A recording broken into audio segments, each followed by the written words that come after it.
Hi everyone, welcome back to the channel. In today's quick tutorial, I'm going to show you how to blur face in photo. So let's get started. First, open the PicsArt app on your phone and click on bottom plus button. Then select the picture you want to edit. Once your photo is loaded, look at the menu at the bottom and tap on Effects. From there, scroll through and choose Blur. Swipe to the right until you find Blur, then tap on it. Adjust the blur strength. I recommend setting it to around 10, so it looks smooth and natural.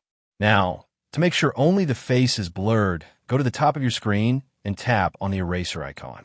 Then, select Invert button and tap Restore.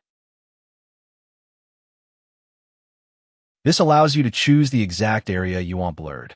With your finger, simply draw over the face or the part of the image you want to hide. Move around until you're happy with the blur effect. And that's how you blur face in photo. If you found this video helpful, don't forget to give it a thumbs up and subscribe for more quick editing tutorials. Thanks for watching, and I'll see you in the next one.